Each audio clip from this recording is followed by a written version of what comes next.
Hola a todos, ¿qué tal? ¿Cómo están? Aunque siempre me resulta difícil preparar esta emisión antes del almuerzo, la de hoy ha supuesto una verdadera tortura porque vamos a hablar del plato que vuelve locos a los venezolanos y a muchos países latinoamericanos, la arepa.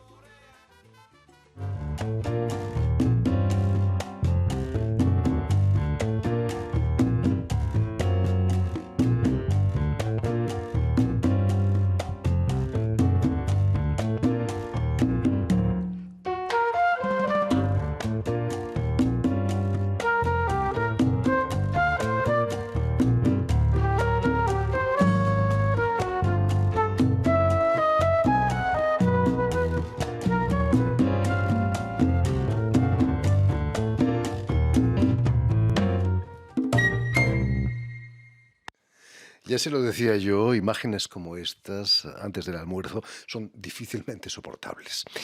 Pero para hablarnos de la arepa tenemos el honor de recibir con nosotros al venezolano Ricardo Estrada Cuevas, quien acaba de presentar aquí en París un libro sobre las arepas. Muy buenas tardes, Ricardo. Muchísimas gracias. Buenas tardes, Jordi. Bueno, Gracias a ti por haber aceptado nuestra invitación. no, imagínate, es un placer. Digamos que has venido maravillosamente acompañado de Ana Gómez, que es la chef de un restaurante aquí en París, el Bala Fría, donde se presentó el libro, en el distrito 10 de la capital francesa. Muy buenas tardes, Ana. Buenas Y tardes, gracias por Jordi. haber hecho el esfuerzo de venir hasta nosotros. Gracias por invitarnos. Permitidme que explique antes que nada que Ricardo ha nacido en Caracas, donde va a realizar estudios de comunicación social y también de gastronomía y enología también. Pero cuéntanos, ¿cuál era tu interés principal? ¿El periodismo o la gastronomía? Mira, mi inclinación y mis gustos de toda la vida ha sido el lado gastronómico. Indiscutiblemente, desde muy joven vengo haciendo cursos. Vino la etapa de la universidad, donde estudié en la Universidad Católica Andrés Bello, estudié comunicación social, pero siempre estuve de alguna u otra manera ligado con el tema gastronómico. Hasta que ya en el 2004 tomé la decisión, gracias a Dios que la tomé, de hacer un curso de cocina en el Centro de Estudios Gastronómicos, dirigido por el profesor, el historiador José Rafael Lovera. Y eso fue como una apertura completa cuando ya tú empiezas a obtener y a investigar, porque el curso era sobre comida venezolana, sobre con lo que llamamos comida mantuana en Caracas. Y bueno, fue empezar a descubrir esa cantidad de sabores y a reafirmar los que ya yo había experimentado desde que nací. Todo el mundo piensa, Ricardo, que cuando se estudia gastronomía o arte culinario, uno se la pasa comiendo. Pero imagino que es mucho más difícil que eso, ¿no? A ver, es fascinante porque lo más interesante de cuando empiezas a estudiar gastronomía, que empiezas a leer sobre gastronomía, te das cuenta de la magia de los alimentos. Y sobre todo empiezas a aprender y a interpretar cómo viajan los alimentos. Tantos productos que nos probamos provenientes de Asia, o todo lo que venía del África, o lo que venía del norte de Europa, o todos los que llegaron a América y todos los que viajaron a estos sitios. Entonces al final empiezas a como entender tantas cosas y eso, bueno, te une más. Además que vamos a estar, como siempre digo, la comida es lo más básico desde la historia de la humanidad, porque el que no come no vive. Imagínate. Has realizado también estudios de enología, como decíamos. Si es un curso intensivo, uno puede acabar muy mal, ¿no? O muy bien. A ver, como todo en la vida, los extremos son muy malos. Lo que pasa es que el tema de la enología es algo que me ha fascinado durante toda la vida y que no solamente quedó en enología, sino que también tuve la oportunidad de hacer uno sobre rones. Y también empiezas a descubrir la cantidad de rones, por lo menos, por supuesto, en Venezuela tenemos unos rones de una muy alta calidad y una alta gama, pero también lo hay de muy buena calidad en el resto del mundo. Nos quedamos sorprendidos con lo que se está haciendo mundialmente.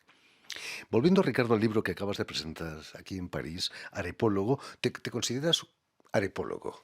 A ver, esa pregunta siempre me la hacen y hay una definición en el libro que dice ¿qué es un arepólogo? ¿O quién es un arepólogo? Un arepólogo es cualquier persona, de cualquier rezo, de cualquier país del mundo, de cualquier sitio que de alguna u otra manera haya tenido una conexión o haya probado eso. ¿Por qué hablo de todo el mundo? Porque Venezuela recibió tantos migrantes por muchos años que cada vez que iban y probaban la arepa se quedaban enamorados. Entonces al final es cuando tú generas una conexión. Yo hablo como arepólogo porque eso es parte de mi memoria gustativa, eso es parte con lo que yo nací y es parte de lo o sea, lo hablo con pasión porque así como lo hablo me la como. Entonces yo creo que eso es interesante, además cuando vas un poco a la historia. O sea, te das cuenta que esa circunferencia de maíz que te estás comiendo no es simplemente para nosotros, es tan cotidiano que es muy normal. Es casi como respirar, como ver, como escuchar. Y eso es lo que es interesante cuando empiezas a estudiar esa historia. Aquí en Francia tenemos la Magdalena, una Magdalena que provocó 12 volúmenes de la Recherche du temps perdu, la búsqueda del tiempo perdido de Proust. Si hubiera comido arepas, quizás hubiera escrito 15 volúmenes. A ver, la arepa sí, quizás sí. ¿Por qué? Porque el maíz tiene una antigüedad enorme. Esa parte es la magia de esto. Es como decían, nosotros como decían en el Popol Vuh, somos hombres del maíz, los americanos somos hombres del maíz. Y al final eso te conecta. Entonces, cuando yo te decía que tú tomabas esa circunferencia, la arepa es un alimento que tiene aproximadamente entre 900 y 800 años, o sea, es prehispánica, pero el maíz tiene 9000. Y ver toda esa domesticación de aquella planta pequeña que se llamaba el teosinte, que fue cambiando genéticamente y fue perdiendo ramas hasta llegar a una o dos cuando crece la mazorca de maíz. Entonces, y eso se regó por toda América y por supuesto después hace 500 años, al llegar no solamente los españoles, porque siempre hablan de no, cuando llegaron los españoles, cuando llegaron los franceses, que llegaron por 1527, y así todos los portugueses, todos los habitantes de los africanos que venían. Entonces, bueno, ahí tuvimos una fusión muy interesante. Si la arepa es una pasión venezolana y colombiana también, en Europa y en otros países latinoamericanos no es tan conocida como la comida mexicana, los burritos, los tacos, que son primos quizás de la arepa, los tacos y los burritos. Claro, todos son productos del maíz. Hay algo que es interesante, que es que todos los pobladores, todas las civilizaciones prehispánicas que vivieron en América tenían una alimentación muy saludable y muchos consumían el maíz porque la manera de procesarlo en ese momento generaba y tenía muchísimos minerales, o la manera de la que llaman la nixtamalización del maíz, tiene su toque de los implementos. O sea, hay ingredientes como la cal, que eso era extraordinario para el tema de los osamentas. Entonces eso al final lo hace muy interesante, toda la cantidad de información que tú puedes recibir. Pero sí, con el maíz se hace el taco, con el maíz se hace la tostada, con el maíz se hace el tamal, se hace la yaca, que es el tamal más sustancioso de América, que se hace en Venezuela, y por supuesto la arepa. La arepa, cuando se empieza a hacer, lo hacen las comunidades, todos los habitantes prehispánicos, porque, por ejemplo, en las zonas de Venezuela, el maíz llega hace 3000 años al norte de América del Sur, y ahí se consumía, era casabe, que es con la mandioca o con la yuca que llamamos, que es como una galleta, y con el maíz se hicieron las arepas. Las arepas son más contundentes, te alimentaban más, te llenaban más el estómago. Por supuesto. Hoy en día la harina de maíz que se utiliza para la arepa es precocinada, lo que ha facilitado mucho su Eso es correcto. internacionalización. Pero ¿cómo se preparaba antes? ¿Había que cocinar, Sí, hervir mucho tiempo? se extraía el grano de la mazorca, ese grano servía, y después se molía en, pues podríamos llamarlo, se llama el metate, pero podríamos llamarlo como un gran mortero con piedra, y ahí se trituraba y se hacía una masa. Y con esa masa se hacía las arepas. Después vino, después de la piedra, vino lo que llamamos nosotros el pilón, que es un tronco hueco con unos rolos que tú les vas dando. Eso es una influencia muy africana cuando llegaron. Y después vinieron las máquinas, lo que llamamos nosotros la máquina Corona, que es una máquina que tú mueves manual, que todavía existe. Y después vino la eléctrica, y por los años 60 viene el desarrollo de la harina precocida, porque en el caso específico de Venezuela,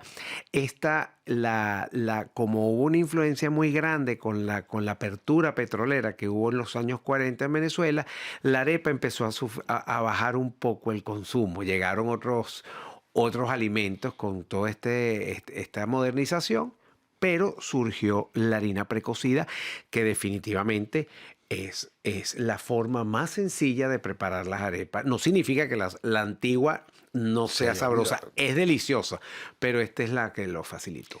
Me dirijo ahora a Ana Gómez, que es como decíamos, la chef del restaurante Bala Fría aquí en París. Imagino que esa harina es fácilmente obtenible aquí en Francia, ¿no? Puedes comprarla. ¿Tus arepas las fabricas con eso, con la harina Sí, precocinada? sí, la fabrico con la harina pan. Se consigue aquí en Francia y ya hay fábricas en Europa que la producen. Cuéntanos, ¿cómo reaccionan los parisinos cuando se comen su primera arepa? En general, bueno, yo abrí hace 3 meses Balafría y por el momento ha habido muy buena recepción de la parte de los franceses. Siempre hay que hacerles una pequeña introducción para los que no conocen, y muchos han venido porque conocen venezolanos o han estado allá y vienen en busca de las arepas. Hasta ahora a todos les gusta. Cuéntanos cuáles son las arepas más populares. Quizás las has francesizado un poco, Bueno, yo afrancesado, en perdón. general he tratado siempre de manejar y hacer las arepas tradicionales, y siempre he inventado alguna, dependiendo del humor, de la influencia de los viajes.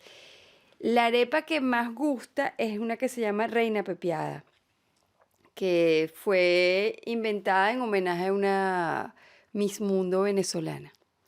Y es una arepa con pollo desmenuzado, mayonesa y aguacate.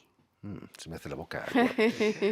¿Cuáles son los ingredientes, Ricardo, más comunes para una arepa? ¿O la arepa está abierta a todas las gastronomías del mundo? Bueno, mira, en Venezuela las areperas, que son los lugares donde se ofrecen, tienen una cantidad de rellenos muy variable. Y lo interesante es, como decía Ana, es que tienen nombre. Nosotros, por ejemplo, la que no tiene relleno se llama la viuda. La que está la reina pepiada, está la dominó. ¿Sabes las piezas de jugar dominó? Bueno, la dominó es queso blanco con judía, frijoles negros. Entonces, como si fuese la pieza. En fin, está la rumbera, que es de fiesta, está la cifrina, está... Mira, es una nomenclatura enorme que la pueden observar en el libro, pero la arepa va con lo que tú le quieras poner. La mundialización ha llegado también a la arepa. He Claro. visto fotografías con cocina tailandesa, pakistaní, india. Sí, eso ha sido muy interesante, porque eso fue un proyecto que ya no es proyecto, que ya se está desarrollando, que es Arepólogo en el Mundo. Que lo que estamos buscando es rellenar nuestras arepas con la memoria gustativa de cada uno de los 196 países que conforman la ONU, que son los que están en la ONU. Bueno, más o menos, lo que estamos vamos a finalizar con un libro que es algo así como el Atlas de la Arepa, pero al final lo que buscamos no es que no prueben las arepas autóctonas nuestras, que nosotros las ofrecemos con muchísima pasión, porque, vuelvo y te digo, es la memoria gustativa, sino que es una manera de entrar, de que alguien que está en Kenia o que está en donde tú abras el mapa y pongas el dedo, esa persona pruebe la arepa. Y como va a llevar un relleno de su memoria gustativa, va a ser más sencillo ese approach. Pero, por ejemplo, y poderle enseñar, pero como decía Ana, ellos hacen una labor extraordinaria aquí en París porque es la forma que tienen los parisinos y los personas que vayan de hacer un viaje a Venezuela con nuestra memoria gustativa, y por lo general yo sí he tenido la oportunidad de ir a otras areperas aquí en París que he visto y hay un placer por probarla. Como todo objeto de pasión, la arepa despierta polémicas también. O, por ejemplo, ¿por qué hay que poner primero el agua y la sal y después la harina? Ana. Para que no salgan grumos. Cuando yo particularmente no la mido, es a ojo y vas añadiendo la harina para que vaya tomando textura y ahí no hay error. Hablando de pasiones, por cierto, es cierto que en Venezuela existe el bajón de la arepa, Ricardo. Bueno, al venezolano le da el bajón de la arepa. ¿Qué es el Sí, venezolano? ¿Qué mira, es el de la arepa? bajón de la arepa, Jordi, es cuando ya tú te vas de tu casa y estás viajando y ya tú tienes como una semana. Como nosotros nos acostumbramos a desayunar, por lo general, almorzar, cenar, pero lo más fuerte es el desayuno, la cena o lo que llamamos la fiesta, después en la madrugada, los fines de semana. Pero el venezolano come arepa diario y cuando ya tú tienes una semana sin comerte una arepa, porque la arepa es sustanciosa, o sea, te llena, entonces empiezas a añorar, porque tú sabes que lo que más pega es la añoranza. Y ahí es donde tú dices, chico, tengo un bajón de arepa y necesito, ¿cómo se llama? Finalizarla. Y la única manera es hacerla porque es un alimento que saben hacer prácticamente todos los venezolanos. Y como ahora hay venezolanos en todo el mundo, la gente busca hacer sus arepas. Ya para terminar, ¿cuál es el secreto de la arepa perfecta? Quizás la harina, pasarlas por la sartén antes del horno. ¿Hay algún secreto que podamos contar a nuestros Bueno, la oyentes? arepa hay que sellarla primero. Y lo ideal es sellarla y pasarla al horno para que se infle y quede crujiente en su cocción perfecta. Pero igualmente es muy subjetivo porque la arepa, hay gente que le gustan finas, a otros le gustan gruesas. Entonces, la arepa se adapta a todos los gustos, creo yo. Sí, Es muy personal. la arepa antiguamente se cocinaba sobre, no era se llamaba aripo, que era una Igual. circunferencia de barro donde se calentaba y se ponían. Entonces ahí las calentaban. Después ahora se llama budare, que es en hierro. Entonces tú haces, cuando hablaba Ana de hacer, o sea, según las recetas, yo siempre le digo a la gente, cuando vaya a hacer las arepas, lea las recetas del paquete. Ahí está todo. Es Usted importante pone saberlo. el agua, le colocas la sal, porque tú lo que vas es a hidratar algo que deshidrataste. Y después hay unas medidas, 2,5 de agua con un poco de sal y la harina poco a poco. Pero lo importante es tal cual como dice Ana. Las sellas en un budare, en una plancha, y después Al horno. te la puedes comer así. Te la puedes comer así porque esa está precocida, es harina precocida. Pero la recomendación es darle un golpe de horno y tú las rellenas con lo que tú Fantástico. quieras. Ya lo saben, si tienen un bajón de arepa, aunque no sean venezolanos, pueden ir al restaurante de Ana Gómez, el Bala Fría, aquí en París, en el distrito 10 de París. Y el libro, El Arepólogo, de Ricardo Estrada Cuevas, está ya disponible en las plataformas, en Amazon, me Sí, decías. el libro se vende en Amazon, donde se compra y les llega en físico el libro. Y si adelanto algo, el libro próximamente va a estar en francés, va a estar en el idioma japonés y en el idioma inglés. Porque la idea es que todo el mundo de alguna u otra manera pueda recibir.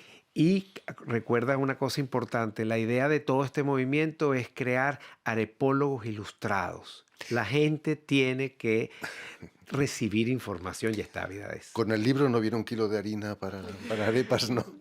Con el libro viene 1 kilo de ganas de que la gente Eso sí. aprenda a hacer las arepas, porque de verdad que esto ha sido como cuando uno tiene un sueño que se hace realidad y yo quiero agradecerte esta invitación porque para mí París siempre ha sido una ciudad muy amable conmigo desde todo punto de vista, pero ahora que vine con la arepa, la cosa se puso redonda y se puso sabrosa. Gracias a ti, Ricardo, por habernos hecho la boca agua con tu libro. Muchas gracias también a Ana Gómez, chef Gracias a del usted. restaurante Bala Fría aquí en París. Permitidme que te dé las gracias también a Vanessa Loiseau y a Víctor Hull, quienes se han ocupado hoy de la realización del programa. Y también saludar a nuestros telespectadores, porque también los tenemos, que nos siguen en toda América Latina, en Caracas, seguro que también gracias a la cadena Unión Continental Latinoamérica y también la red TAL, que reúne televisiones públicas y universitarias de toda América Latina. Y a ustedes, muchísimas gracias por su atención y les damos cita para una nueva edición de El Invitado de Radio Francia Internacional.